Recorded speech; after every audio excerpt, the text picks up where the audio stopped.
Kımbattуу Kırgızstandыктар, бүгүнкү ак калпак күнүңүздөр менен куттуктайбыз. Ар дайым туубуз желбиреп, ичкенибиз мындай кымыз болсун. Бардык мырзаларды үлүш деп куттуктайбыз. Ак калпак күнүндөгү үлүш атайын бүгүнкү 5 март ак калпак күнүнө карата ошонун урматына деп Шерик экөөбүздөн үлүш кана кеттик. Bayramınızlar menен дагы жолу. Bayramыңыздар менен.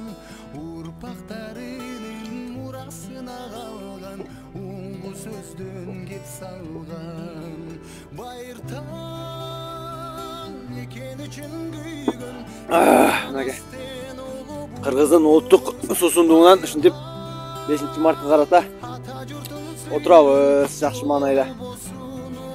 Барыңыздарды ошо ак калпак күнү менен куттуктайбыз. Шерик, Дрекос, сөз. Микрофонду карматып коюң. Урматтуу кыргызстандыктар, бүгүнкү ак калпак күнүңүздөр менен чын жүрөктөн куттуктайбыз. Ар дайым туубуз желбиреп, ичкен ушундай таза кымыз болуп жүрө берсин. Майраңыздар менен.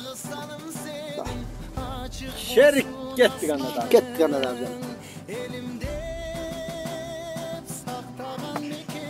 Жақсы кетті. Енді жаңа сөз қымыздардан да контент жасайық. Қырғыз елі кең